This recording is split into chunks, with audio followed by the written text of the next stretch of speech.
Bienvenue pour cette audition programmatique sur le numérique. Le numérique, c'est ce formidable outil qui a transformé nos vies, nos manières de travailler, de communiquer, de se cultiver, qui a complètement bouleversé notre rapport au temps et aux distances.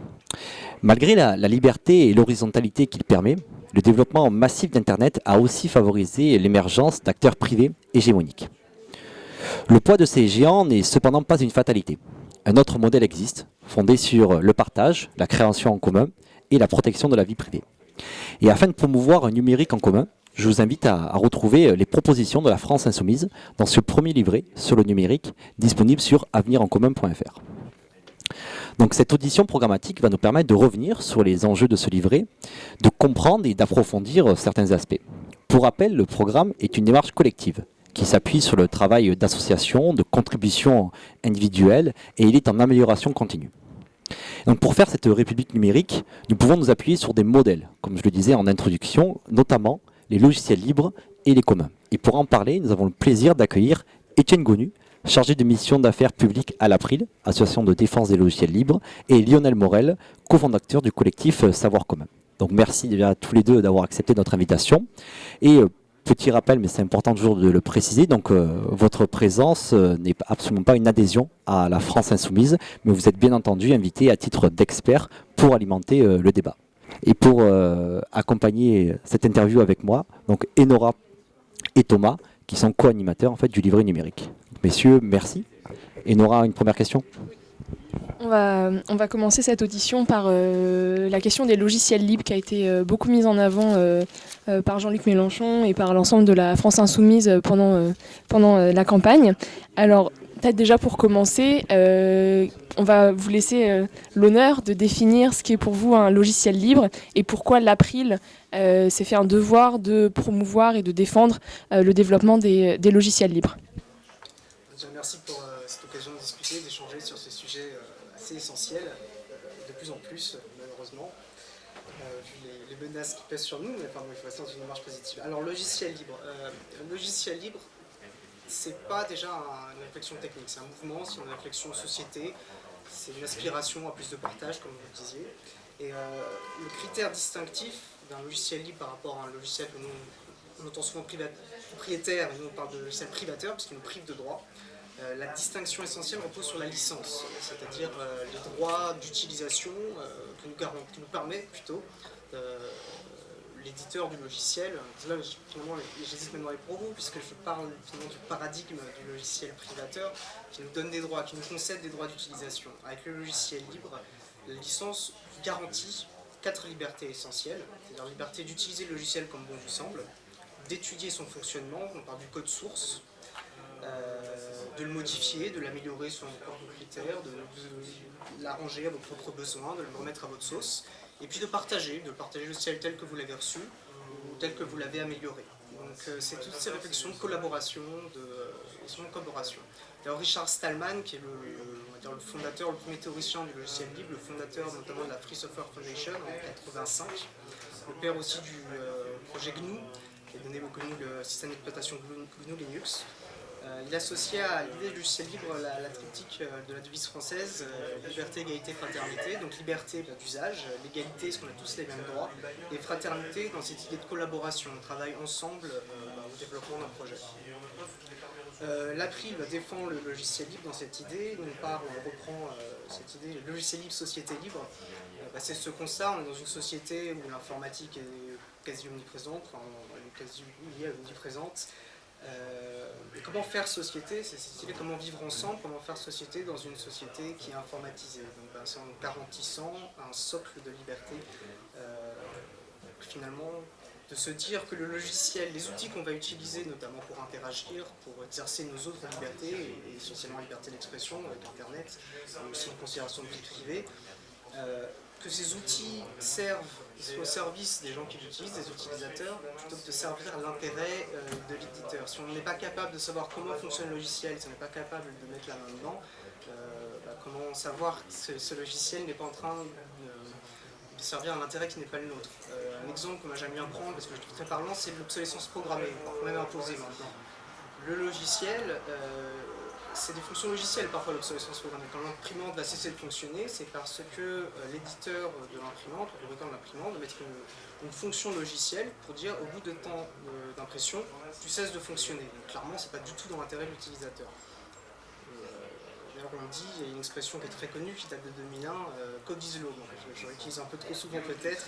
Donc Laurence Lessig, qui est un professeur d'Harvard, donc une certaine réputation. Code is law, voilà. Donc la manière dont est écrit le logiciel va régir dans le cyberespace, tel qu'il le dit. La manière dont est écrit le logiciel va conditionner l'exercice de nombre de libertés, va conditionner l'exercice d'usage finalement qu'on va faire de ces outils-là. Alors ça, c'est la loi. Le code représente la loi qui va conditionner ces exercices-là. Et je vais finir sur un point, je pense pas trop monopoliser. C'est pas qu'un problème, et c'est loin d'être un problème uniquement d'informaticien. De la même manière que par exemple la liberté de la presse. Moi je ne suis pas journaliste, mais la liberté de la presse est essentielle pour moi en tant que citoyen qui aspire à des libertés, qui aspire à vivre en démocratie. J'ai besoin du logiciel libre aussi sans être informaticien moi-même. C'est-à-dire que moi-même je ne peux pas aller étudier le code source, je n'ai pas les compétences. J'ai suivi des tutoriels pour comprendre 2-3 bases, mais je ne peux pas moi-même améliorer le logiciel, moi-même l'adapter à mes besoins.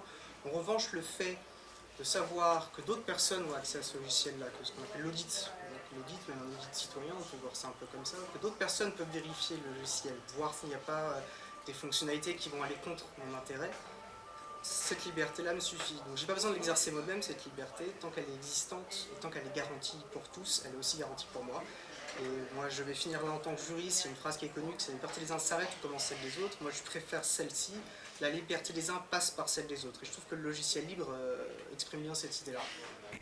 Pour continuer, nous on défend ce monde du partage et des logiciels libres, mais on vit quand même dans un monde du coup, je pense, dominé par les logiciels privateurs, mais pas seulement, on a quand même des influences de certaines communautés de logiciels libres, de certains logiciels assez centraux qui ont une vraie existence auprès du grand public. Est-ce que tu peux nous en parler plus et éventuellement nous dire quel est un petit peu l'état des lieux, des forces, de l'influence des sociétés privées plutôt qui défendent le logiciel privateur, mais pas toutes, certaines utilisent du libre au quotidien.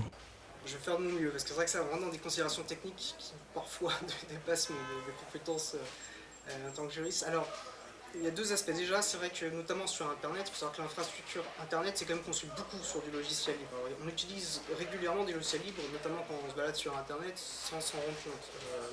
Notamment du point de vue, je crois, des serveurs. Beaucoup sur les serveurs qui sont essentiellement basés sur du Linux. Beaucoup dans les entreprises, et parce que je crois apparemment il y a quand même une reconnaissance croissante de l'intérêt même pour leur performance dans les entreprises, de l'intérêt du logiciel libre, c'est-à-dire d'être capable systématiquement d'adapter les logiciels qu'ils utilisent à leurs propres besoins, plutôt que de devoir, c'est point de vue privateur, c'est qu'on finalement on achète ce qu'on appelle un peu un logiciel clé en main, on le plaque sur nos systèmes d'information et on doit adapter ce besoin à l'outil, ce qui est contre-intuitif finalement. Avec le logiciel libre, on peut adapter, on peut à tout moment adapter l'outil à nos propres besoins.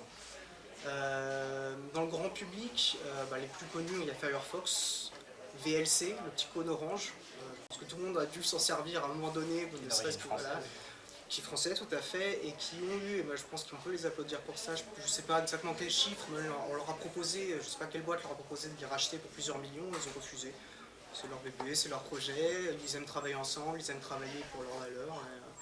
Donc ils ont défendu les libertés de tous en acceptant finalement de ne pas se plier à cette fête-là. Et je pense qu'on est peu nombreux à être capables de refuser plusieurs millions et à se mettre à l'abri toute sa vie. Un moyen de domination qui est quand même très important de part du privateur, et pour le citer Microsoft notamment, et ça commence à poser d'autres problèmes sur Internet, sur le matériel mobile, c'est la vente forcée. Quand vous allez dans le grand public, alors si on s'y connaît un peu, on peut trouver des ordinateurs nus ou installés avec nus, c'est-à-dire sans logiciel, sans système d'exploitation, ou avec un système d'exploitation libre. Il faut le savoir, il faut aller chercher, ça demande un peu de connaissances déjà. Sauf que si vous allez dans une grande enseigne, tous les ordinateurs vous affichent Windows, on ne vous propose jamais autre chose. Vous achetez, vous pouvez très difficilement vous le faire rembourser, voire pas. Vous l'installez, vous avez les conditions d'utilisation, donc le contrat que vous allez signer avec Microsoft dans ce cas-là, donc il vous dit soit vous acceptez ce contrat-là, soit vous n'avez pas le droit de l'utiliser. Sauf que ça on vous le dit après l'acte d'achat et on ne vous l'a pas montré on ne vous l'a pas montré avant. Donc, genre rien que là, il y a quand même des vraies problématiques. En plus, là, le Conseil, la Cour de justice européenne n'a pas reconnu que c'était une pratique. C'est pas reconnu que c'était de la vente forcée, ça. Ils ont dit que c'est de la vente liée, donc on étudiera ça au cas par cas. Reconnaître que c'est de la vente forcée, c'est de dire en fait systématiquement ça c'est déloyal de base et intrinsèquement c'est contraire à l'intérêt du consommateur et il faut refuser ces pratiques-là. Donc ça c'est aussi un levier important. On voit aussi récemment il y a eu un partenariat qui a fait un peu de bruit entre l'éducation nationale et Microsoft. Donc on va conditionner les petites têtes, les petits enfants dès le plus jeune âge à utiliser ces outils-là. Ce qu'il ne faut pas quand même renier, c'est une réalité. On est très sédentaire dans nos usages. Donc si finalement on amène à réduire, je pense que c'est le but de Microsoft, et de d'autres aussi, mais là sur cet aspect-là, c'est de faire considérer l'informatique ou de lier informatique et Microsoft comme une seule et même chose. C'est-à-dire quand on pense PC, un PC c'est pas, ça peut être plein, c'est un ordinateur, pardon. Il peut être différents systèmes d'exploitation dessus. Dans l'imaginaire commun, tout de suite on pense Windows. Donc là, il y a quand même, on voit toute une stratégie qui est très globale, qui manque donc aussi une réponse globale pour créer finalement un amalgame entre les deux. Et donc là, je pense que là, ils ont fait un concours en implantant directement les ordinateurs, le Microsoft dans les écoles. Donc donc c'est parti, voilà, il y a plein de stratégies, il y a tout bon, bien sûr les lobbies, mais ça c'est classique. Il y a beaucoup d'aspects. Il y a une phrase que j'ai déjà entendue qui disait le logiciel libre a déjà gagné, mais personne ne le sait. Et en fait, c'est une réalité. C'est-à-dire que ce que tu disais sur les serveurs, c'est plus de la moitié maintenant en fait, des serveurs sur Internet qui tournent avec du logiciel libre. Et il y a d'autres domaines où le logiciel libre était très implanté. Par exemple, il y a plus de la moitié des sites Internet aujourd'hui qui tournent avec WordPress, qui est aussi un logiciel pour le coup open source. Il y a une explication. Oui, il y a une explication parce qu'en fait, contrairement à ce qu'on veut nous faire croire, c'est pas forcément cette logique privatrice qui économiquement est la plus efficace. C'est-à-dire que le logiciel libre, il a une vraie efficacité. Donc les logiciels libres ils sont développés par des communautés en fait, de développeurs, souvent épaulés sur des fondations qui organisent le travail d'une manière décentralisée et en général démocratique. Et ce mode de travail, on dit entre pairs, il a une efficacité très forte. Et par exemple, Linux, qui est un système d'exploitation il a été développé sur cette base-là et il est l'équivalent de Windows. Et les communautés ont réussi à développer ça. Mais c'est vrai aussi, par exemple, pour les logiciels de bureautique. On connaît, il y a la suite Office, mais à côté de ça, il y a LibreOffice qui s'est développé et qui remplit exactement les mêmes fonctionnalités, voire souvent mieux, avec un développement communautaire. Donc en fait, il y a une efficacité aussi du logiciel libre. Le fait qu'on puisse contribuer, le fait qu'on puisse au niveau mondial avoir ce qu'on appelle en fait des communs numériques qui se développent, qui est un vrai atout. Et même, je dirais, il y a même une sorte d'hommage maintenant des grandes firmes propriétaires au logiciel libre, c'est-à-dire que tout en font, quoi. C'est-à-dire même Microsoft est devenu un contributeur au logiciel libre. Vous avez Netflix aussi qui contribue beaucoup, et vous avez en fait même les GAFA sont devenus eux-mêmes des contributeurs au logiciel libre parce que c'est devenu quelque chose de tellement important sur Internet que c'est incontournable. C'est justement une des questions qu'on a eues à la sortie du livret, des échos, des personnes qui nous ont écrit sur la boîte mail livret numérique, en commentaire des articles, etc. De personnes qui disaient le logiciel libre c'est bien, mais comment on le finance, c'est-à-dire quelle source de rémunération pour les créateurs de logiciels libres, etc. Et nous, dans le cadre de cette campagne présidentielle et de notre future arrivée au pouvoir, comment l'État peut être derrière ça, quel modèle promouvoir pour une rémunération que les personnes qui contribuent à ce logiciel libre puissent en vivre. Vous soulevez en fait beaucoup de questions en même temps. Finalement, non, mais c'est vrai que c'est une question qui est essentielle et qu'on nous oppose souvent. Alors déjà, il faut savoir que je n'ai pas de chiffres précis, il y a plein de boîtes qui vivent très bien en faisant des logiciels libres. Genre les locaux de l'April, on sous ça à une boîte qui s'appelle Easter Eggs, qui vit très bien du logiciel libre, ils sont une quinzaine, plus peut-être maintenant, même ils ont recruté, enfin voilà, donc ça fonctionne très bien. Maintenant la rémunération, c'est plus des contributeurs, les créateurs de logiciels libres, c'est des communautés qui créent du logiciel libre. Il y en a qui sont professionnels, d'autres qui font ça parce que c'est bénévolement, parce que ça les éclate, parce que ça les amuse de participer avec d'autres à un projet commun, à réussir. Donc là, ça interroge finalement la place, la valorisation du travail, juste de l'activité qu'on va faire. Il y en a qui parlent, alors c'est le revenu universel, il y a plein de réflexions autour de ça. Maintenant, professionnellement, on n'achète pas un logiciel libre comme on achète un logiciel clé en main. C'est-à-dire qu'on prend un logiciel libre, c'est pas systématiquement gratuit, mais c'est vrai que ça l'est souvent. On le sort parce que finalement, ça qu'importe la gratuité dans la définition du logiciel libre. Finalement, c'est une base qui est commune. Moi, j'aime bien prendre cet exemple pour amener dans le concret, comme de l'artisanat. L'artisanat professionnel. Par exemple, moi, je peux aller acheter du bois tout seul. Par contre, j'ai ni le talent, ni la formation. Je ne suis pas charpentier, je suis incapable de me construire une charpente. Je peux acheter le bois. De la manière, je peux prendre un logiciel libre. J'ai pas du tout les compétences pour l'adapter à mes besoins professionnels si je suis une boîte. Et donc, qu'est-ce que je fais? J'appelle des spécialistes qui vont venir, qui vont me l'installer, ensuite qui vont faire de l'administration système pour moi sur cette base-là. Donc, il y a toute une économie qui existe déjà, qui est très fonctionnelle, qui croît d'ailleurs.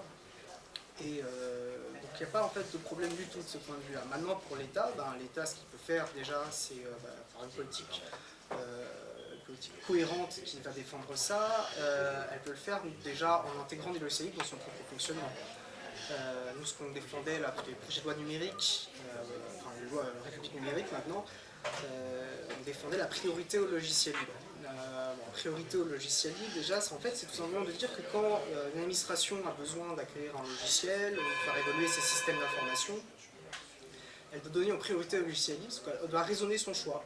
Et parmi les critères, donc, il faut un logiciel qui va faire telle tâche, techniquement, elle doit aussi réfléchir la licence. Et la licence, c'est-à-dire qu'elle doit prendre un logiciel qui lui garantit qu'elle peut faire ce qu'elle veut avec, liberté d'usage, qui lui garantit qu'elle peut aller étudier le code source, qui lui garantit qu'elle peut le modifier si on a besoin et qui lui permet de le partager. Donc nous on défend la priorité et le but finalement la loi ne va pas tout faire mais ça donne une impulsion, ça donne un signal, c'est-à-dire ok on s'engage là-dedans. Derrière il faut mettre en place, il faut concrétiser, mais c'est de donner ce signal-là. C'est un encouragement qui a été, c'est un encouragement logiciel libre qui a été ratifié, enfin qui a été passé et ratifié. Donc voilà, en termes de signal c'est très mou. Maintenant on peut voir, et sinon c'est là aussi que l'État va participer au développement du logiciel libre, en priorité, en visant du logiciel libre. Déjà parce que au sein de l'État, une administration qui va développer une fonctionnalité, dès qu'elle va intéresser d'autres administrations, d'autres collectivités, donc il y a un partage aussi au sein. Ça va valoriser d'ailleurs le travail des agents qui en interne, on peut faire en interne ou en externe, mais ça va valoriser le travail des agents en interne qui vont saisir de leur outil, qui vont adapter, qui vont dire tiens regarde moi j'ai fait ça comme ça. Donc il y a un travail d'utilisation qui est intéressant. Et puis vers l'extérieur, finalement c'est de l'argent public qui veut financer ça. Voilà, c'est assez normal que ce soit de l'argent, que le public ait accès ensuite aux investissements de l'État. Donc ça crée une synergie de cette manière-là. Je ne sais pas si tu veux rajouter des choses. Oui, il y a une vraie économie qui s'est créée autour du logiciel libre, mais qui ne fonctionne pas de la même manière que l'économie traditionnelle. En gros, en général, c'est pas le logiciel qui est vendu, parce qu'il est toujours librement téléchargeable, enfin pas toujours, mais dans l'immense majorité des cas librement téléchargeable. Ce qu'on vend, c'est du service autour. Et donc c'est une économie de service qui peut se développer autour du logiciel libre, qui en France d'ailleurs est assez robuste. La France n'est pas un pays en retard en matière de développement de ces entreprises autour du logiciel libre. Donc là où il y a effectivement des améliorations possibles, c'est je dirais effectivement sur le rôle de l'État, il y a une vraie. L'État pourrait devenir aussi un contributeur, comme tu l'as dit, lui-même au logiciel libre. C'est-à-dire qu'il ne s'agit pas seulement qu'il les réutilise prioritairement, c'est-à-dire qu'il pourrait y avoir des agents de l'État qui contribuent eux-mêmes à développer du logiciel libre.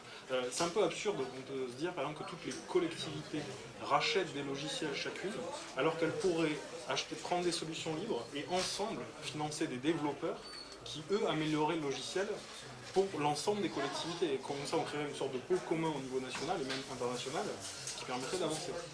Et il y a une vraie question de souveraineté aussi derrière cette question-là, parce que quand on laisse rentrer les logiciels propriétaires sur Microsoft à la défense ou dans des domaines comme ça, il y a une vraie question à se poser sur quel impact ça a sur l'indépendance de l'État. Alors c'est parfait parce que tu anticipes justement la prochaine question. Donc ce qui est intéressant aussi rapidement de dire, c'est ce que vous apportez au débat, c'est la preuve aussi que ces ressources, en fait, cette expertise en France, elle existe, elle est là en fait, on n'a pas à la créer en fait, il suffit juste en fait de la mettre en avant, de la soutenir pour qu'elle soit un peu plus en fait effective. Et donc oui, si vous pouvez aussi un petit peu plus parler donc de ce fameux contrat en fait qu'il y a eu entre donc la défense en fait et Microsoft, et donc comme tu le disais en fait, quelles sont les problématiques que ça va poser en termes de souveraineté mais aussi de sécurité en fait, parce qu'on ne sait pas absolument pas qu'est-ce que Microsoft fait comme logiciel logiciel va permettre, est-ce que derrière ils vont pas surveiller? On sait depuis les révélations Snowden en fait tout ce que la NSA en fait peut faire en termes de surveillance généralisée, mais aussi des États en fait tout simplement. Oui, pour compléter là-dessus, dans la série des remarques qu'on a pu avoir à la sortie du livret, c'est justement le fait de dire si jamais tous les pays du monde savent quel logiciel notre défense utilise, c'est-à-dire les logiciels que notre administration utilise, ça veut dire que c'est la porte ouverte à pénétrer dans tous nos ordinateurs, etc. Donc c'est souvent ce qui est opposé en fait à la question des logiciels libres, c'est la cybersécurité. C'est si on dit à tout le monde qu'est-ce qui fonctionne sur nos ordinateurs, est-ce que c'est pas justement l'occasion pour les hackers du monde entier de retrouver les failles? Alors, on peut commencer sur cette idée de sécurité. C'est vrai que ça c'est un fantasme, alors je cherchais. Nous on parle de fantasme de la sécurité par l'obscurité. Donc là, moi je juste sur. C'était un argument, donc il y avait nous on a milité, et c'est passé mais en demi-teinte, le fait de pouvoir demander communication des codes sources acquis ou produits par l'État. Donc c'est passé, mais ils ont rajouté une exception de sécurité.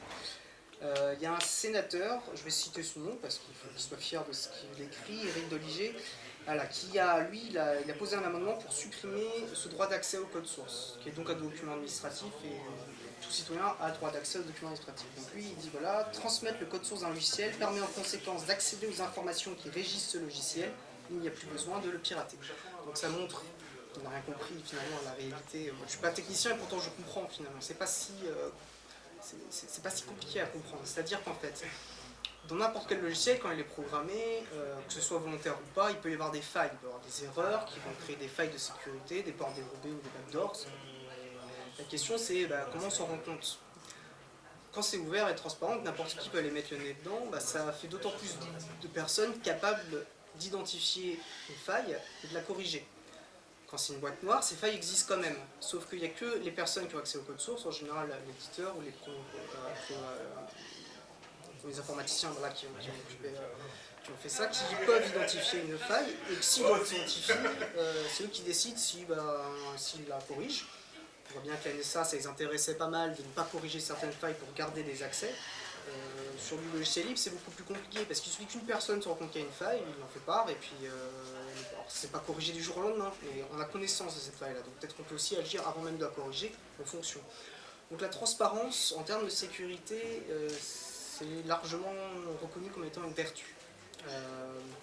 Pour Microsoft, alors sur l'open bar, alors il y a un accord de sécurité. Ce qu'on a appris, il y a eu un cache investigation le 18 octobre qui a traité notamment de cette affaire-là et le chargé affaires publiques, je crois que c'est son terme, mais qu'importe son titre, nous a appris dans sa générosité qu'il y aurait un accord de sécurité entre la défense et Microsoft. On ne sait pas ce que ça veut dire, dans quel contenu, avec quelle célérité Microsoft doit reléguer ces informations, que fait l'État français de ces informations quand il les reçoit. C'est pour ça qu'on considère que c'est peut-être plus un accord d'espionnage que de sécurité. Donc on a demandé communication, parce que c'est un document administratif, donc on a le droit de demander communication de ça, donc ça c'est en cours, on va attendre voir. Donc nous on appelle ça un open bar. En gros c'est un contrat qui date de 2007, qui a été renouvelé en 2013 et qui normalement, qui s'arrête en 2017. Donc on attend de voir s'il sera renouvelé, on imagine que oui. On appelle ça un accord open bar, c'est un accord cadre. En gros, Microsoft met en libre disposition la gamme de ses produits, puis au besoin, il y a une sorte de forfait, l'État, la défense vient piocher les logiciels dont ils ont besoin. Alors c'est un scandale sur plein d'aspects, cet accord-là. En gros, il y a quand même un rapport d'experts, parce qu'avant de contractualiser sous ce format-là, il y a eu 4 scénarios, dont le scénario open bar. Ils ont demandé à un accord d'experts militaires en cybersécurité d'étudier 4 différents scénarios. Ce scénario-là, tous les drapeaux rouges se sont levés. Ils ont dit risque d'indépendance, risque d'addiction aux produits Microsoft, grave risque pour la souveraineté, perte d'indépendance, risque par rapport à la NSA et ses pratiques, notamment les ports dérobés. Ils ont dit non, il ne faut pas faire ça, et c'est ce qu'ils ont fait, ils l'ont pris. Il y a eu aussi un rapport de commission de marché public qui lui a dit bon, ça m'inquiète sur pas mal d'aspects, pareil, donc ça a été un peu balayé. Là on a appris récemment, en réponse à une question écrite, qu'apparemment il y aurait un bilan qui aurait évalué les aspects positifs, risques et opportunités. Donc pareil, on a demandé communication de ce bilan pour pouvoir finalement, ok, qu'est-ce qui justifie, s'il y a de tels risques, qu'est-ce qui justifie quand même cette contractualisation. Lionel a parlé du risque de souveraineté, c'est-à-dire que finalement on ne sait pas comment fonctionne le logiciel, on sait que c'est américain, on sait que la NSA y a accès, on dépend finalement, on se remet à la bonne foi d'une entreprise étrangère, on n'a pas la maîtrise du fonctionnement du logiciel, donc c'est grave, c'est grave sur beaucoup d'aspects. Cet accord-là, il est très inquiétant. Juste sur les aspects de sécurité, on peut remarquer par exemple que la gendarmerie, au contraire, utilise beaucoup le logiciel libre. Et la gendarmerie a certainement autant besoin d'être sécurisée que la défense. C'est vrai que c'est contre-intuitif, mais c'est pas parce que le logiciel est ouvert que votre système d'information, lui, va être ouvert. C'est deux choses complètement différentes. Votre système d'information, il utilise des logiciels, mais il peut être sécurisé. Et le logiciel libre n'empêche absolument pas la sécurisation d'un système d'information. Et il y a même la plupart des transmissions de données chiffrées sur Internet, notamment utilisées par le secteur bancaire et tout, sont chiffrées avec des logiciels libres. Il y en a un qui s'appelle LibreSSL, par exemple, qui est un logiciel de certification de sécurité des échanges entre sites Internet, qui est un logiciel libre. Donc la question de la sécurité, au contraire, elle est plutôt favorisée par le logiciel libre que fragilisée. Juste rajouter à ça, parce que c'est un argument qu'on nous oppose souvent, on a tendance à nous dire oui, mais on ne peut pas réduire la sécurité au logiciel libre. Personne ne dit que ça suffit. C'est pas la panacée, le logiciel libre, mais c'est une des briques, c'est une des briques essentielles à la sécurité, mais aussi avoir une bonne hygiène informatique, des bons mots de passeport, enfin voilà, mais c'est une des briques essentielles, c'est pas la seule, mais c'est positif pour la sécurité.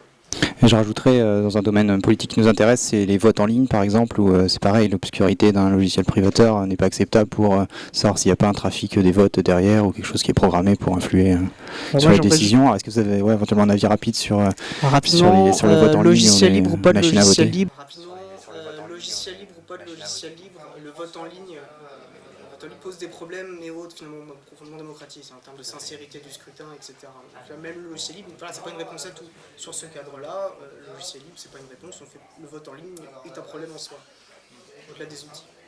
Sur les questions liées à la démocratie participative, par exemple, on a parlé de la loi République numérique, qui était cette loi qui a été la première à avoir été discutée en ligne et que le gouvernement a mise ouvert aux commentaires en ligne, mais il l'a fait sur une plateforme qui n'était pas en logiciel libre. Et il y a eu beaucoup d'interrogations sur le fait de savoir quelle était la transparence du processus, parce qu'il n'y a absolument rien qui nous garantit en fait que les résultats n'ont pas été modifiés, quoi. Et donc du coup, voilà, si on veut faire de la démocratie participative en ligne, le fait de ne pas utiliser de logiciel libre, ça fragilise énormément la confiance qu'on peut avoir dans la démarche des autorités publiques. Pour l'anecdote, il y avait, je sais pas exactement, mais c'était ce fameux algorithme en fait de sélection à la faculté que je sais plus si c'était l'April ou pas qui avait demandé absolument qu'on le publie en fait. Ils avaient reculé et finalement comment ils ont fait en fait, ils l'ont publié, c'est-à-dire qu'ils l'ont imprimé dans un format en fait du coup complètement illisible et disons mais voilà finalement vous avez demandé ok on le publie mais en fait mais on ne dit pas en fait on dit pas comment c'est et finalement cette question même du logiciel libre elle aurait réduit en fait du coup tout ce problème toute cette problématique bien en amont en fait pour quelque chose qui est complètement légitime en fait qui est de savoir comment les gens en fait sont sélectionnés et peuvent rentrer à la fac ou non en fait. C'est le logiciel APB et ça c'est il y a des progrès mais on voit à quel point il faut ramer, ça a été fait ils m'ont dit demande d'accès, il y a eu le logiciel des impôts. Alors nous, l'April n'a pas fait la l'APB, on a fait des demandes sur avoir accès, on a soutenu la personne plutôt qui avait fait cette demande-là, le logiciel de calcul de l'impôt. Ils ont dit non, ils ont fini par accepter, puis après ils se sont rendus compte que c'était une super opportunité, ils ont fait des hackathons autour, il y a plein de super projets qui se sont développés, et puis en fait pas de problème, il n'y a pas de problème de sécurité, il n'y a pas d'autres problèmes. Donc finalement on fait confiance, c'est un problème de confiance aussi dans le citoyen, on n'est pas on a cette image du pirate encapuchonné avec son outil.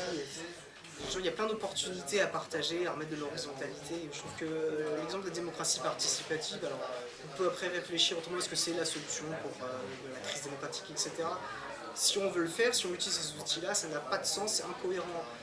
Devoir réfléchir, on dit voilà, on va mettre de l'horizontalité, mais on va vous imposer un outil qui réfléchit verticalement. Donc il y a un problème de cohérence qui joue complètement sur la confiance. Donc si on fait ça, il y a une consultation publique sur les consultations publiques qui était sur le même logiciel privateur d'ailleurs, dont on a participé. Puis il y avait, c'est tout bête, hein, mais il y avait les contributions. Alors sur celle-là, les gens derrière la plateforme, la boîte derrière les plateformes, a participé. C'est vrai qu'ils ont peut-être une expertise, ils ont participé eux-mêmes, ils ont fait des contributions. Sauf que leur contribution était épinglée, c'est-à-dire que quel que soit le tri qu'on fait, elle fait partie des premières qui sont mises en avant. Donc il y avait celle des députés, ce qui se tient, puisqu'ils mettent certaines de leurs propositions, c'est leur texte, et puis celle sans critères, sans explication, c'est ce qu'on appelle une rupture d'égalité de traitement. Voilà. Donc ça montre aussi finalement si on n'a pas la main sur le logiciel, alors qu'il est logique qu'on le réfléchisse ensemble.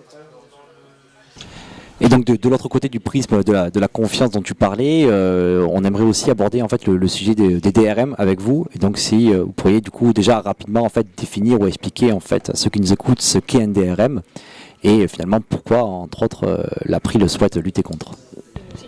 Et on va l'expliquer.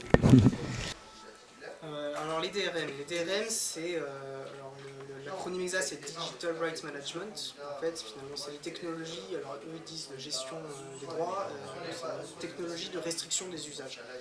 Des menottes numériques. Alors, parfois on entend verrou numérique, mais je pense que ce n'est pas un bon terme, parce que c'est bien aussi de se protéger, notamment de chiffres et variables. Donc c'est des menottes numériques, et qui vont nous empêcher d'utiliser certains... Alors, il y a plein de versions techniques différentes, mais c'est pour nous empêcher certains usages, par exemple, souvent c'est des problèmes de format, si vous avez une liseuse, ça va vous imposer, ça va vous limiter dans la capacité de partager. Vous avez le droit à 5 copies, il faut lire sur X terminaux différents. Donc ça peut s'exprimer de manière différente. Là où c'est quand même très particulier, les DRM, en gros c'est la législation sur le droit d'auteur qui gère ça. Elle interdit, de base, elle crée quelques exceptions près, mais qui sont très difficiles à appliquer, elle interdit de contourner ces DRM, c'est-à-dire d'attaquer les DRM pour les mettre à mal et finalement les détruire. Donc ça interdit ça. Donc finalement, le DRM, c'est comme de la police privée, c'est-à-dire que finalement, un éditeur, des gestionnaires de droits d'auteur vont créer un outil pour empêcher des gens, pour imposer l'usage de leur droit d'auteur. Et l'État va protéger, enfin le droit va protéger leur police privée, leur manière d'agir sur le droit d'auteur. A l'inverse, plutôt que de l'interdire, on considère que les DRM doivent être supprimés purement et simplement, puisque c'est un frein incommensurable au partage du savoir, etc. Ce qu'il faut revendiquer plutôt, c'est positivement le droit à l'interopérabilité. L'interopérabilité, alors ça repose sur les formats ouverts. Il y a un format, on sait tous, donc c'est les points texte, ça fait le point ODT pour le format de LibreOffice par exemple. C'est des formats dont on connaît les spécifications, qui sont sous une gouvernance horizontale, transparente aussi, et qu'on va pouvoir, là c'est des associations souvent démocratiques qui vont gérer ça collectivement, voir comment on développe ces formats-là. Avec un format ouvert, c'est-à-dire que n'importe qui va éditer un logiciel va pouvoir prendre ce format-là en compte, pouvoir l'intégrer dans son logiciel pour qu'il soit lisible avec son logiciel. Donc à l'heure où on parle de données personnelles, de portabilité des données, ça c'est des considérations qui sont essentielles. L'interopérabilité, c'est la capacité, Lionel pourra peut-être compléter parce qu'il y a peut-être à savoir plus fort que moi sur le droit d'auteur. L'interopérabilité, c'est finalement les machines peuvent discuter ensemble. C'est une sorte, si on prend des pièces de puzzle, c'est comme si elles étaient fluides, c'est-à-dire qu'elles peuvent toujours s'imbriquer entre elles. Et ça, voilà, à notre époque, vu à quel point nos échanges et nos relations sont informatisées, c'est quelque chose de très important pour le partage du savoir, justement. Donc en revendiquant ça, après, finalement, les DRM seraient contraires à cette liberté, à ce droit. C'est comme ça, je pense qu'on peut lutter efficacement contre les DRM.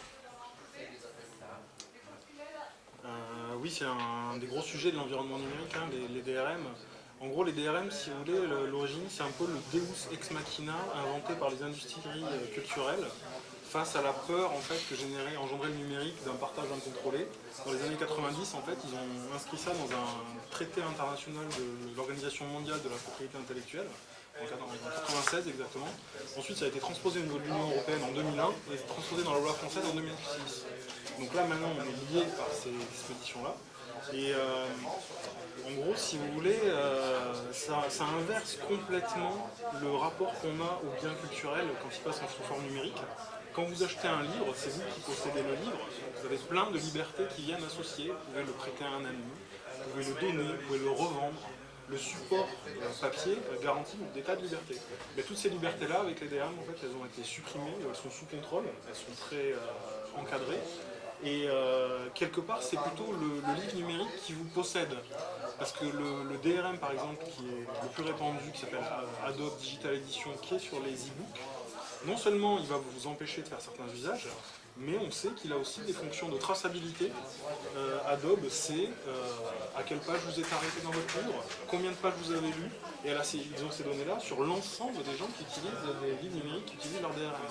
Donc j'aimais beaucoup une phrase d'un juriste américain qui s'appelle Eben Moglen, qui a beaucoup contribué au développement du logiciel libre, qui dit avant nous lisions les livres, désormais ce sont eux qui nous lisent. Et ça, c'est aussi dû à cette question des DRM. Donc, au nom de la protection du droit d'auteur, en fait, on a accepté une grosse régression de nos droits culturels sur les objets culturels qu'avant nous possédions.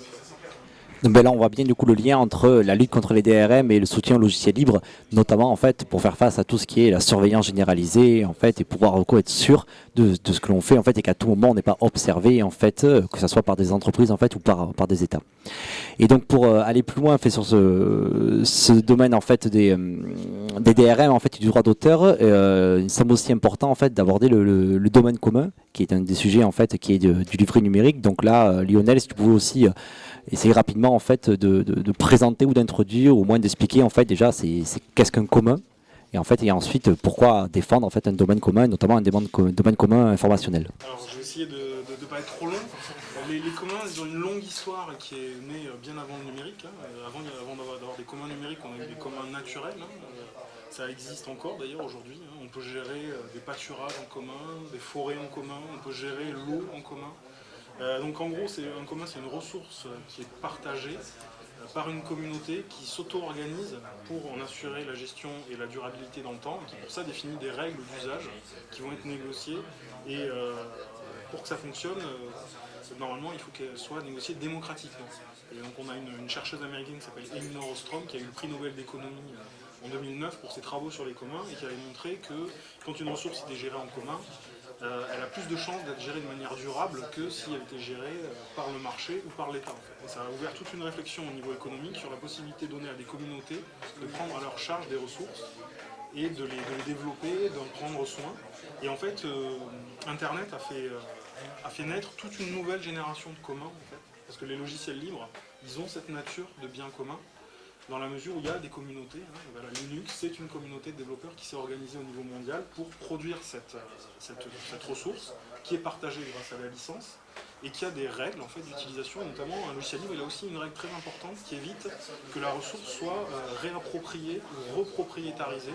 Il y a une règle notamment qui dit que si vous utilisez un logiciel libre et que vous en faites une version dérivée, vous devez la repartager sous la même licence. Par exemple, une entreprise qui a utilisé un logiciel libre qui en fait une nouvelle version, est obligée de reverser au pot commun tous les apports qu'elle fait à partir de ce logiciel pour éviter qu'il y ait une réappropriation de ce qui a été ouvert par la communauté une première fois. Et ça, c'est quelque chose d'absolument essentiel dans le logiciel libre, cette dimension-là.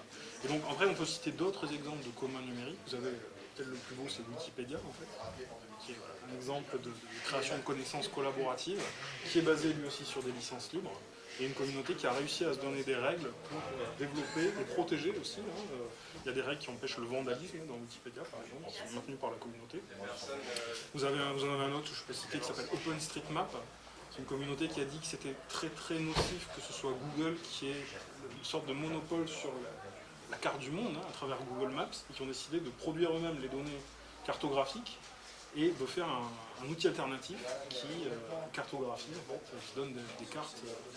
Donc voilà, et en fait les communs numériques, c'est tout un horizon qui s'est créé où des communautés sont prises en main par elles-mêmes, se sont auto-organisées pour produire des ressources qui sont devenues absolument essentielles aujourd'hui. Et tu es membre fondateur d'un collectif en fait qui cherche à faire la promotion de ces communs. Si tu peux nous expliquer rapidement quelle est votre action, quels sont vos... Oui, on a créé un collectif qui s'appelle Savoir commun sur les biens communs de la connaissance, qui vise en fait à développer des politiques publiques qui soutiennent en fait ce genre d'initiative et à faire en sorte que le droit aussi reconnaisse la notion de commun et que la protection de ces communs puisse entrer dans la loi pour qu'il y ait des recours en cas, nous on appelle ça des enclosures, c'est-à-dire des formes d'atteinte au commun informationnel. Justement, c'est un débat qui avait eu lieu au moment du projet de loi sur la Oui. République numérique. Il y avait un amendement qui avait été fait pour inscrire le domaine commun informationnel dans la loi et l'amendement avait été rejeté. Donc là, nous, notre but en tant que... Enfin, pour le programme pour la présidentielle, c'est effectivement de faire porter par nos députés élus aux législatives la défense de ce domaine commun. Mais est-ce que tu peux préciser en quoi la consécration dans la loi d'un domaine commun informationnel permet de protéger les communs informatiques? En quoi le cadre juridique actuel qui définit un domaine, le domaine privé et par opposition tout ce qui n'est pas dans le domaine privé, le domaine public, mais qui n'est pas clairement consacré, en quoi le fait de l'inscrire dans la loi permettrait de les protéger? L'idée du domaine commun informationnel qui avait été avancé dans la loi, c'est de dire qu'il doit y avoir des ressources qui sont tellement fondamentales, en fait, une sorte de briques essentielles de la connaissance, qui elles doivent pas être du tout appropriées et doivent rester libres pour tous d'usage. Et dans ce domaine-là, on a tout ce qui relève du champ des idées, des concepts, et qui doivent, des faits, qui doivent rester inappropriés. Je vous donne juste un exemple, hein, par exemple, Amazon a déposé aux États-Unis un brevet sur l'achat en un clic. Donc là, en gros, il dépose un brevet sur quelque chose qui est tellement basique qu'en fait, il dépose un brevet sur une idée. Et quand on permet à des firmes de s'approprier des choses qui relèvent du domaine des idées, là, c'est même plus une invention, en fait, c'est un concept. Et bien en fait, on permet l'appropriation de briques qui sont vraiment essentielles. Et il y a beaucoup en fait de brevets abusifs comme ça qui sont déposés sur des choses tellement basiques que ça empêche complètement l'innovation dans un domaine. L'autre domaine qui est fragile, c'est celui qu'on appelle le domaine public, c'est-à-dire les œuvres, elles sont protégées 70 ans après la mort de l'auteur. Prenez la Joconde, le Boléro de Ravel. Et ensuite, ils rentrent dans le domaine public, et là, une fois qu'elles sont dans le domaine public, elles sont librement réutilisables. Mais il y a des tas de stratégies qui ont été développées pour se réapproprier les œuvres du domaine public. Récemment, on a vu que la Warner, par exemple, aux États-Unis, revendiquait un copyright sur Happy Birthday to You, la chanson, qui était en fait dans le domaine public. Il a fallu une action en justice très complexe pour arriver à faire tomber ce faux copyright. Et il y a d'autres cas, et hélas aussi ça existe du côté public. Hein, on a beaucoup de musées en France qui réappliquent des droits d'auteur sur les images des œuvres du domaine public. Voilà. La Joconde porte un copyright qui est mis par la Réunion des musées nationaux qui estime avoir un droit d'auteur sur l'image de la Joconde. Et du coup, ça fait le lien un petit peu aussi, ce qui avait été sur la liberté de panorama, en fait, et ce qui s'était passé. On en a un petit peu reparlé il y a très peu, avec notamment la candidature de Paris au JO 2024, avec un fabuleux slogan, en fait, Made for Sharing. Bon, déjà, c'est en anglais, mais c'est surtout, en fait, fait pour le partage sur, en plus, la Tour Eiffel. Donc, si vous pouvez nous expliquer aussi tout ce qui avait été lié au fait qu'on ait le droit ou pas, en fait, de prendre en photo, en fait, ce qu'il y a dans l'espace public et d'en faire sa propre utilisation. Oui, tout à fait. En fait, quand un monument est dans l'espace public, il peut être protégé par des droits d'auteur. Je sais pas, la pyramide du Louvre, le viaduc de Millau, qui sont des œuvres architecturales qui sont protégées par le droit d'auteur. Et en fait, on n'a pas le droit de les reproduire et de partager les photos qu'on pourrait prendre de ces monuments. C'est une atteinte au droit d'auteur des architectes. Et donc du coup, il y a des pays qui ont mis en place ce qu'ils appellent une liberté de panorama. C'est né d'abord en Allemagne, mais il y a énormément de pays en Europe, en fait, la majorité qui ont une exception au droit d'auteur qui permet de réutiliser l'image des œuvres quand elles sont dans les espaces publics. Parce que sinon, on considère en fait que ça aboutit à une privatisation de l'image de l'espace public et que ça restreint trop notre possibilité des usages de l'espace public. Qui décide que du coup certains monuments sont soumis au droit d'auteur, c'est l'État français par exemple, ou c'est les architectes, ou c'est les... Il faut que le bâtiment soit original, et ça c'est très compliqué à définir en fait ce que c'est que l'originalité. Par exemple une maison de lotissement, voilà, assez banale, ça va sûrement pas être protégé par le droit d'auteur, mais c'est difficile à déterminer. Par contre un bâtiment d'architecte qui est vraiment unique, il faut qu'il manifeste la personnalité de l'architecte. Mais tout ça c'est très, très complexe, hein. Il n'y a rien qui nous dit exactement a priori si un bâtiment est protégé ou pas. Voilà, donc ça c'est une exception au droit d'auteur qui permettrait un usage plus large des images du... Et il faut voir qu'en France on a même régressé là-dessus parce que l'État récemment vient de créer un droit à l'image sur les bâtiments anciens. Et donc vous avez maintenant les bâtiments du domaine nationaux, c'est par exemple le Louvre, Versailles, Chambord. La loi a créé un droit sur l'image de ces bâtiments et on ne peut plus réutiliser l'image de ces monuments-là qui pourtant eux ne sont pas protégés par le droit d'auteur.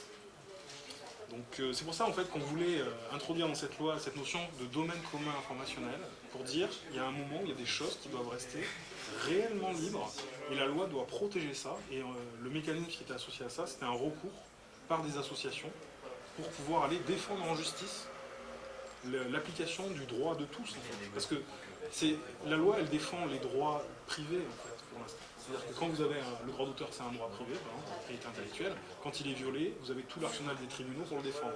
Mais le droit de tous, il n'est jamais défendu. En fait. Donc si on n'a pas un mécanisme dans la loi pour défendre les droits de tous, il faut que, en les représentant par des associations, ce droit, il reste en fait non appliqué et très facile à violer.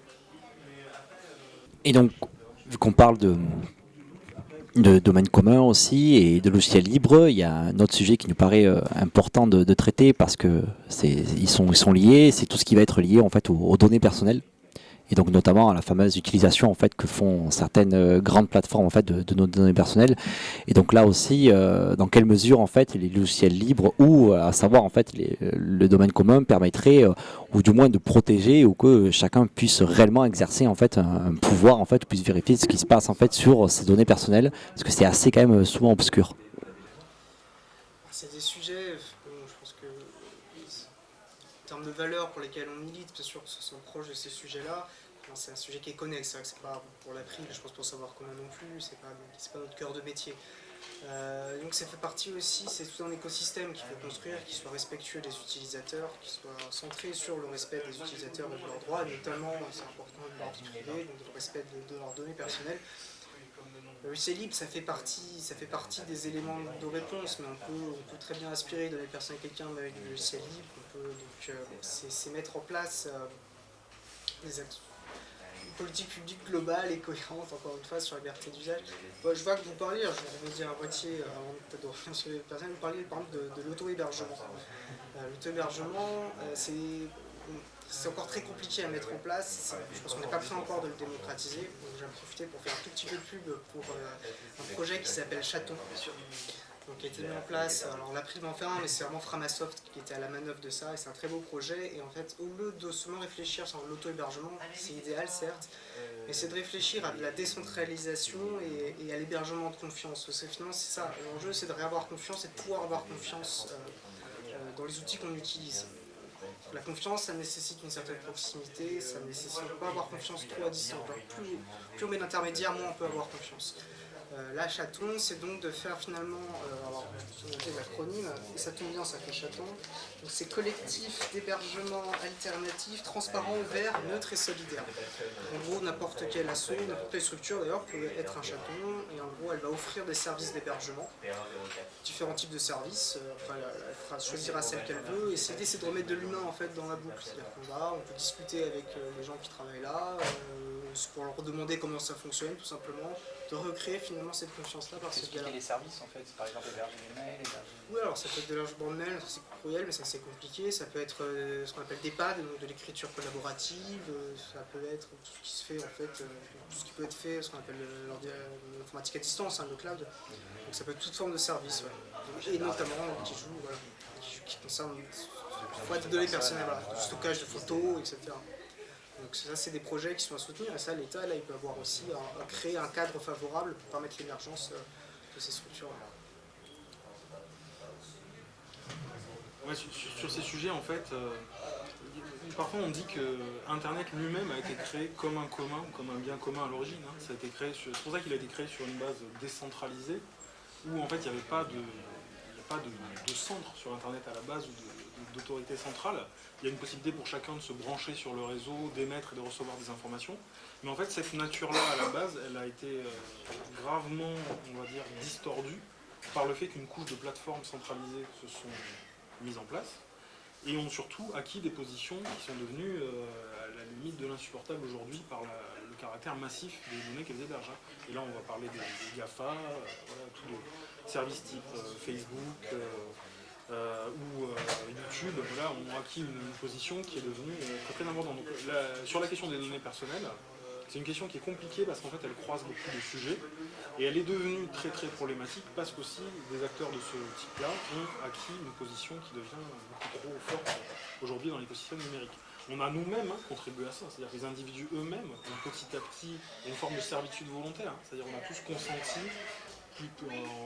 c'est variable selon les individus, à laisser partir nos vies numériques aux mains de ces acteurs-là. Maintenant, il y a un vrai enjeu de récupération, en fait, du contrôle. Et ça, c'est assez compliqué d'inverser cette tendance-là, mais l'État a un rôle à jouer qui est central. Ce que je dis dans la promotion en fait, des alternatives, je pense que si autant d'individus, en fait, nous les premiers, ont consenti finalement à développer ça, c'est qu'on avait au départ, ou du moins en apparence, peu d'alternatives en fait qui se présentaient en fait. Alors que notamment, on peut souligner toute l'initiative de Framasoft en fait sur Dégooglisons Internet, qui a un succès fou en fait, sur le fait ou le Framapad ou le Framadate en fait, qui fonctionne très bien, qui prouve aussi en fait qu'on peut être du coup libre, qu'on peut être neutre, qu'on peut être du coup respectueux de la donnée, et tout en proposant aussi un service de qualité. Et donc là, l'État, en fait, et ce qu'on espère, du coup, doit pouvoir aussi promouvoir en fait ces initiatives-là, qui sont respectueuses en fait de la vie privée, en fait, des données personnelles des gens. Ouais, je dirais C'est pas qu'il n'y a pas d'alternatives qui se sont développées, c'est qu'on a permis à ce modèle-là de se développer sans garantir un socle de liberté. C'est le rôle de l'État, c'est alors, il y a une asymétrie des forces qui fait qu'il est très difficile, notamment par les assos, et Framasoft, c'est extraordinaire ce qu'il fait. J'ai perdu son nom et je le regrette. Il y a eu des auditions, notamment par rapport à la directive sur le droit d'auteur, et sur les données personnelles, réflexion sur les données personnelles. Et cette personne, Philippe Evin, considère que Framasoft a plus fait pour les libertés informatiques, les libertés en ligne que la plupart des politiques publiques. Et c'est très juste. Donc, ce que je voulais dire, et là où l'État a un rôle à jouer, c'est en termes d'éducation. Je parlais tout à l'heure du partenariat avec Microsoft Éducation nationale. Ça montre aussi qu'il y a un vrai problème de conception de ce qu'est éduquer des nouvelles générations, les jeunes générations à ce qu'est le numérique. C'est pas seulement de leur mettre des outils dans les mains et après en servir d'un outil. D'un côté, il y a l'aspect scientifique, il faut comprendre aussi le cycle mental, comment ça fonctionne. Nous, on a appris l'électricité sans être électricien, c'est pas le but, juste comprendre comment ça fonctionne. Et c'est aussi d'être des citoyens dans une société informatisée. Comprendre ce que ça implique que de mettre des photos en ligne, que de s'exprimer en ligne, comment s'exprimer en ligne, comment interagir ensemble, comment vivre dans une société informatisée. Et on est encore très loin pour faire ça. Et je pense que si on commence à former des générations à avoir une meilleure compréhension de ces rôles-là, ils vont eux-mêmes participer à la construction d'une société qui maîtrise mieux et qui comprend l'importance de la neutralité du net, de la décentralisation, etc. Mais alors ce que nous disent Google, Facebook, Twitter ou d'autres, c'est qu'elles le font pour notre bien, la captation des informations, qu'il y a une utilité d'amélioration du service, voilà, pour avoir un meilleur rendu. Et bon, c'est vrai que parfois, donc on a une captation de données aussi pour des utilisations statistiques ou pour, par exemple, de la localisation pour améliorer le trafic. Il y a des choses qui peuvent être intéressantes finalement dans ces données, si elles étaient un petit peu gérées d'une autre manière et pas dans les mains complètes du privé. Est-ce que vous pouvez nous expliquer comment on pourrait éventuellement, qu'est-ce qu'on pourrait faire de ces données, de ces big data, de ces informations? Est-ce que c'est le cadre législatif qui doit bouger? Je pense que le cadre législatif, il est là pour permettre aux gens d'être créatifs dans le respect, c'est une question de proportionnalité, c'est-à-dire qu'est-ce qu'on peut faire dans le respect de la vie privée, de la liberté de chacun. Donc c'est un équilibre à trouver. L'État, il doit juste mettre le curseur sur qu'est-ce qu'il est possible de faire sans imposer quoi que ce soit, enfin comment dire, laisser s'exprimer la créativité des gens dans le respect de la liberté. Donc c'est un curseur. Ça interroge, et c'est ça là aussi que je trouve intéressant dans ces réflexions-là, ça interroge qu'est-ce que ça veut dire le progrès, c'est quoi l'innovation, l'amélioration du service, mais pourquoi faire l'innovation n'a de sens que si elle sert finalement le bien commun, l'intérêt général, l'humain. Si on remet l'humain au centre, et donc finalement quand on réfléchit à un développement décentralisé où chacun a son mot à dire, et finalement c'est remettre l'utilisateur, c'est lui qui va décider ce qui l'intéresse, c'est lui qui va décider pour lui quel est le service. Donc si on remet de l'horizontalité, qui va participer au développement de plateformes, qui va participer au développement d'outils qu'il va lui-même utiliser, déjà on remet au centre. Il faut le remettre au centre de la réflexion. Et Google ne sait pas, Google n'a pas à décider ce qui pour moi correspond aux usages que j'ai envie d'avoir. Je ne sais pas si vous rachetez des choses. Oui, en fait, ces services-là, le pacte, en gros, faustien qui nous propose, c'est de dire vous allez accéder à un service gratuit de qualité et on ne peut pas leur enlever quand même que souvent quand même le service est qualité.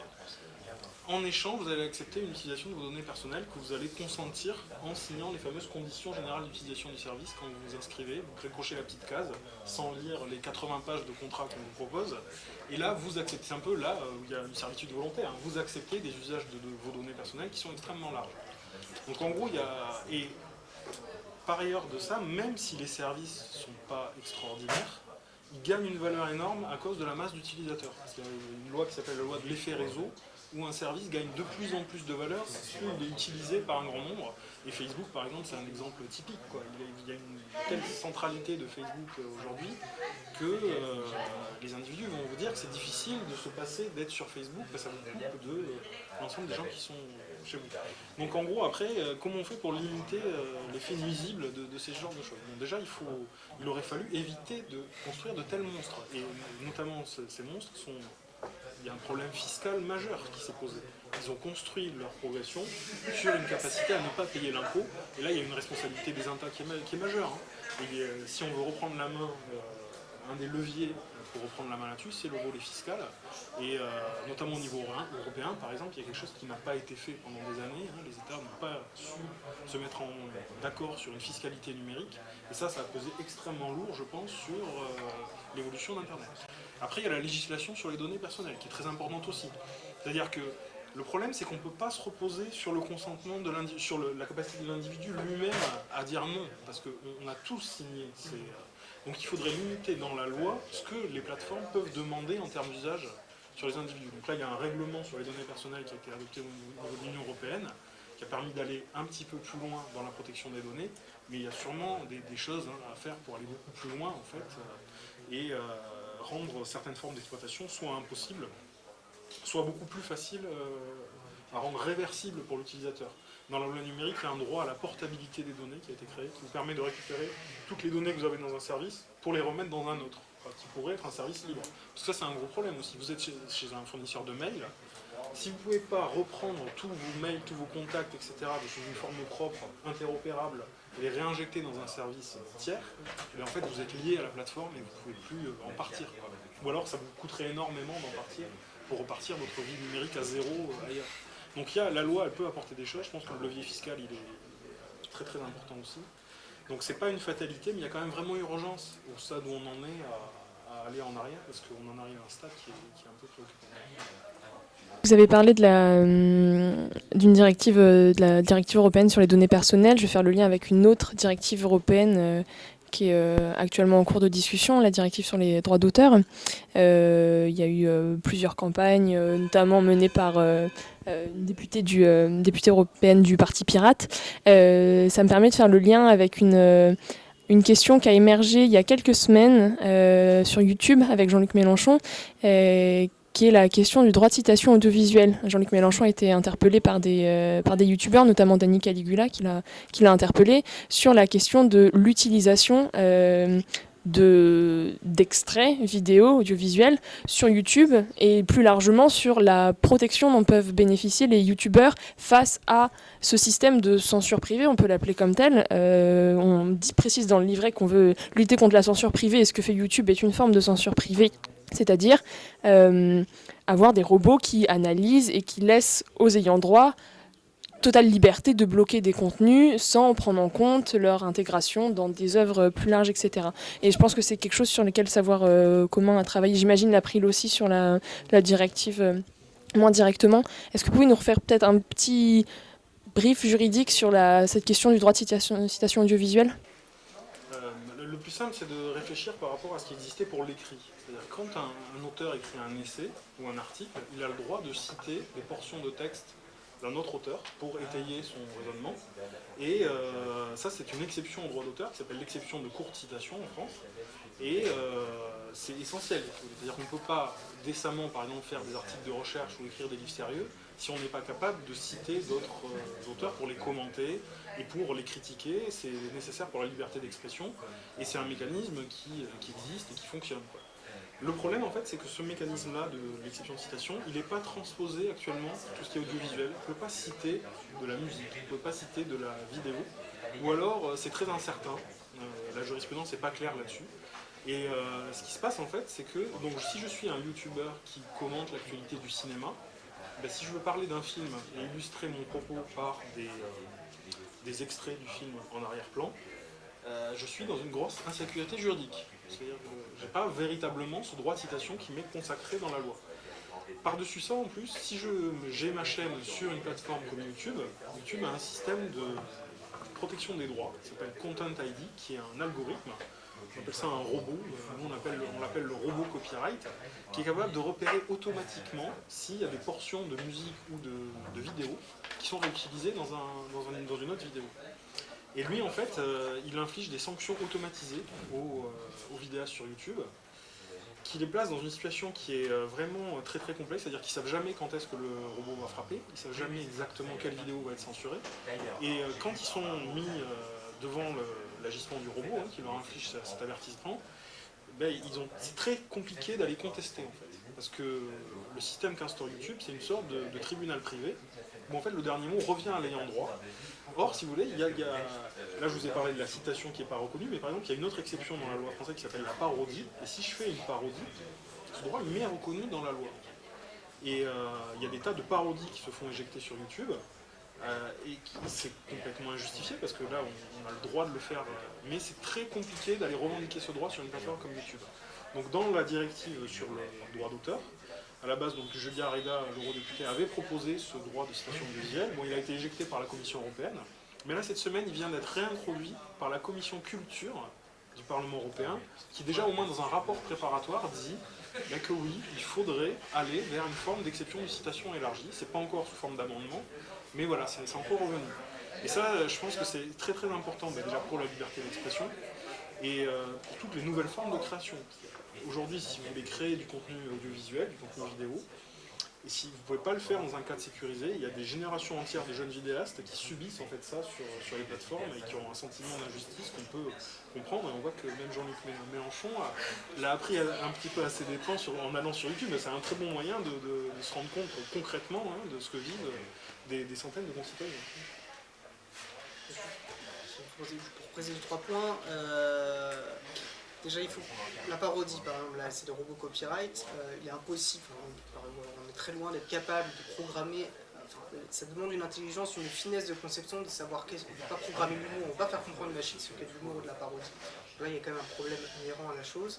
Et puis surtout, parce que la science, mais la culture aussi, il y a un côté qui est incrémental, et on se source, on se cite mutuellement, et c'est comme ça qu'on fait progresser la créativité. C'est le gros problème aussi, du coup, de ne pas revendiquer, de ne pas protéger efficacement la liberté d'expression. Et puis, pour finir, on n'a pas d'action positive pour revendiquer une atteinte à sa liberté d'expression. Et ça, rien que ça, c'est quand même quelque chose de très grave. C'est-à-dire que, comme tu disais, je ne sais plus exactement sur quel point, mais sur les photos ou sur ce qui dépend du bien commun, c'est-à-dire que là, effectivement, on n'a aucun recours, en plus sur une plateforme centralisée, on n'a pas le choix non plus, on dépend de la plateforme, on est censuré, il faut attendre parfois des semaines ou des mois pour pouvoir avoir légitimement remis en ligne, et de manière générale, on ne peut pas saisir un tribunal pour dire, écoutez, là j'ai une atteinte injustifiée à la liberté d'expression, qui est juste une des libertés les plus essentielles dans une démocratie. Alors du coup, je vais me faire un peu l'avocate du diable, mais comment faire pour trouver le juste milieu entre des auteurs qui légitimement n'ont pas envie de voir l'intégralité, des youtubeurs par exemple qui n'auraient pas envie que leurs vidéos soient intégralement téléchargées et repostées par quelqu'un d'autre, et cette liberté d'expression. Comment nous, dans ce cadre politique et à la tête d'une administration, quel est le juste milieu entre la protection légitime de certains droits d'auteur et la défense de ce droit de citation, de ce droit de parodie, etc. Je pense qu'il faut renverser déjà aussi en fait la logique. C'est-à-dire que moi je vais mettre une vidéo, normalement au bout d'un certain vue, quelqu'un va pouvoir signaler, donc c'est signaler, on peut remettre de l'humain en fait dans la boucle. Et inverser cette logique, donc censure automatique, et puis après il faut passer 3 mois et essayer de revendiquer sa liberté d'expression. On peut se dire que si 5 ou 10 personnes ont vu une vidéo en violation du droit d'auteur, ça va pas lui causer un préjudice monumental. Si au bout d'un moment c'est signalé, puis si on voit quelqu'un, on peut réfléchir, c'est possible de réfléchir à des méthodes en inversant la logique, plus dans une logique de signalement et ensuite de retrait si c'est une sorte de confirmation du truc. C'est possible de réfléchir. C'est très accessible même, je trouve. Un peu de volonté, quoi. En fait, il y a déjà un mécanisme dans la loi qui est prévu pour organiser ça. C'est ce qu'on appelle le mécanisme sur la responsabilité des intermédiaires techniques. Où quand vous êtes hébergeur de contenu, comme peut l'être YouTube, vous n'êtes pas responsable frontalement de tous les contenus qui sont posés par vos utilisateurs, mais vous ne le devenez que si vous recevez un signalement et que vous n'agissez pas rapidement pour retirer les contenus. En fait, YouTube a mis en place ce robot pour ne pas avoir à gérer ce dispositif. Pour eux, c'est une mesure d'économie, en fait. C'est-à-dire qu'ils préfèrent gérer ça par un robot plutôt que de mettre en place des vraies équipes de modération qui s'occupent réellement des plaintes.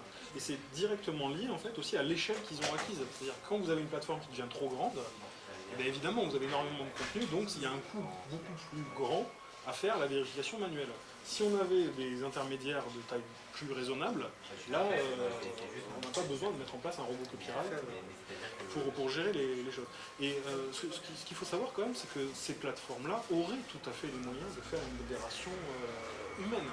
C'est-à-dire que récemment, on a vu que Mark Zuckerberg a avoué qu'il y avait 12 personnes qui étaient allouées à modérer sa propre page Facebook jour et nuit pour s'assurer que voilà, il ne se passait pas de problème. Donc il est bien capable de payer 12 personnes pour sa propre page Facebook, et en fait ils ont tout à fait les moyens de mettre en place des équipes de modération. Le robot copyright, en fait, c'est une solution de facilité, pour eux c'est un moyen d'échapper en fait à leurs obligations. Donc après, il est bien clair que l'exception de situation, ça reste une exception, et qu'elle ne permet pas de reposter un contenu en entier. Il y a une question d'usage équitable en fait. Mais ça, l'équité, ça ne peut jamais être tranché par un robot. Voilà. Il y a un moment où il faut qu'il y ait de la vérification humaine. J'ai vu là dans le rapport de la Commission Culture du Parlement Européen qu'il proposait par exemple qu'il y ait aussi un tiers qui soit institué par les États pour s'interposer entre les demandes de retrait et les plateformes. Et ça peut être une solution, sachant quand même que ça devrait toujours être quand même la justice qui intervient dans le dernier mot, sinon on va vers des formes de privatisation de la justice qui sont problématiques. Donc à mon avis, il y a moyen de concilier les deux. Et je pense que les auteurs, enfin il y a des sociétés d'auteurs qui sont contre cette extension de droit de citation, mais il faut voir que ceux à qui ça nuit actuellement, l'absence du droit de citation, ce sont des auteurs. Les créateurs sur YouTube, ce sont des auteurs. Et donc eux-mêmes, en fait, les auteurs eux-mêmes ont besoin de ces mécanismes-là, et la création serait beaucoup plus fluide si on avait un droit de citation audiovisuel. Merci beaucoup à tous les deux. On va s'arrêter là. Ça a été rapide, mais j'ai l'impression qu'on a pu aborder quand même un grand nombre de sujets importants. Je rappelle aux personnes qui nous regardent en même temps que le livret pour de nouveaux droits et libertés numériques est publié sur le site L'Avenir en commun. Vous pourrez bientôt le commander également en version papier pour le diffuser autour de vous. Et je vous rappelle également qu'il y a un deuxième livret numérique qui est en cours de préparation, qui concerne la transition de l'économie et de l'administration au modèle numérique, notamment la question des données qui a été un petit peu abordée avec nos invités, la question donc de l'ouverture des documents, des données publiques notamment, et puis la transition de l'économie, la recherche dans le domaine du numérique. Donc encore beaucoup de sujets à traiter, mais encore merci d'être venu aujourd'hui.